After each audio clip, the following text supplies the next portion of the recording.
Hello friends, welcome to Vaishali Jom kitchen. આજે મેં દૂધીનો હલવો બનાવ્યો છે, જેની રેસીપી હું તમારી સાથે શેર કરીશ. રેસીપી ગમે તો વિડીયોને વધુમાં વધુ લોકો સાથે શેર કરી દેજો. ચેનલમાં નવા હોય અને હજુ સુધી ચેનલને સબસ્ક્રાઈબ ના કરી હોય તો સબસ્ક્રાઈબ કરી દેજો. ઉનાળામાં દૂધીનો હલવો ખાવો ખૂબ જ જરૂરી છે. આપણા પેટને ઠંડક મળે છે. તો આપણે 1 કિલો દૂધી લીધી છે, એને સરસ રીતે ધોઈ અને કોરી કરી લીધી છે. હવે આપણે ઉપરથી છાલનો ભાગ આ રીતે કાઢી લેવાનો છે. હવે ઉપરથી ટોપ અને બોટમનો બંને ભાગ આપણે કટ કરી લઈશું. આજે આપણે દૂધીને અલગ રીતે છીણીશું. હવે આપણે દૂધીને વચ્ચેથી કટ કરી લઈએ. હવે આપણે દૂધીને 4 ભાગમાં કટ કરી લઈએ અને વચ્ચેથી બી વાળો ભાગ છે એને આ રીતે આપણે હટાવી દઈશું, જેથી આપણને દૂધી છીણતી વખતે સરળતા રહે.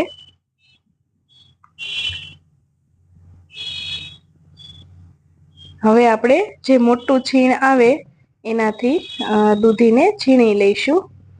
જો આપણે ઝીણું છીણ કરીશું તો હલવાની જગ્યાએ આપણી બરફી બની જશે, તો આપણે થોડું મોટું છીણ કરીશું.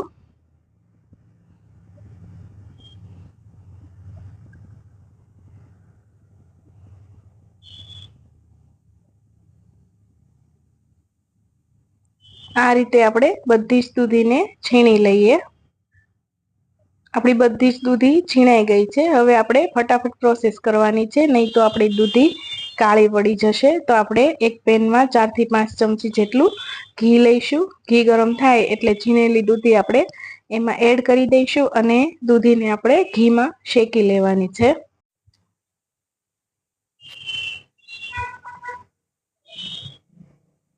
હવે આપણે 2 લીટર દૂધ લીધું છે, એને પણ આપણે સાઈડમાં ગરમ થવા માટે રાખી દીધું છે. અને દૂધીને આપણે કલર ચેન્જ નથી કરવાનો, થોડી ટ્રાન્સપરન્ટ થાય ત્યાં સુધી આપણે એને શેકી લઈશું. લગભગ 5 થી 7 મિનિટનો ટાઈમ લાગે છે. ત્યાં સુધી આપણે એને ઘીમાં થવા દઈશું.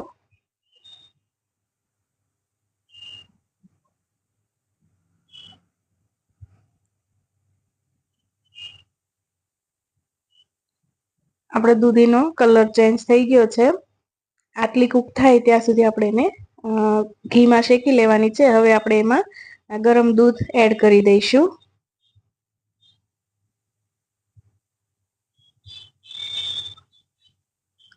દૂધનું પ્રમાણ તમે ઓછું વધારે કરી શકો છો. મેં અહીંયા 2 લીટર દૂધ લીધું છે. આપણે 1 કિલો દૂધી લીધી હોય તો એની સામે આપણે 2 લીટર દૂધ લીધું છે. હવે આપણે એને ઉકળવા દેવાનું છે અને દૂધ બળે ત્યાં સુધી આપણે એને થવા દઈશું.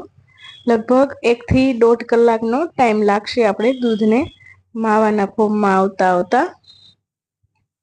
વચ્ચે વચ્ચે આપણે એને ચલાવતા રહેવાનું છે.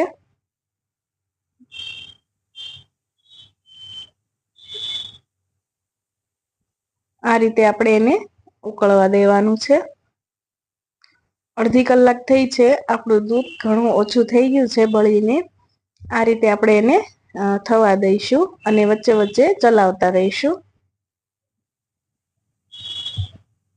આપણું દૂધ બળીને એકદમ ઓછું થઈ ગયું છે. આ સ્ટેજમાં આપણે હવે ખાંડ એડ કરી દઈશું.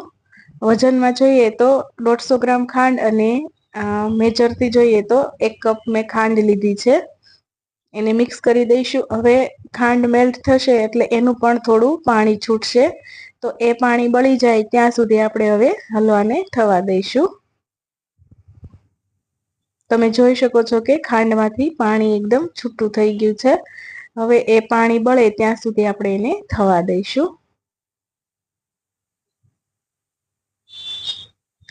આપણો હલવો એકદમ રેડી થઈ ગયો છે.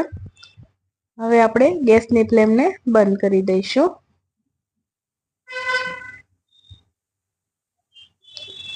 હવે આપણે એમાં 1 ટીસ્પૂન જેટલું ઇલાયચી પાવડર એડ કરી દેવાનો છે. અને ડ્રાયફ્રૂટમાં મેં પિસ્તા અને કાજુ લીધા છે. તમે તમારી ચોઈસ મુજબ કોઈ પણ ડ્રાયફ્રૂટ લઈ શકો છો. મિક્સ કરી દઈશું.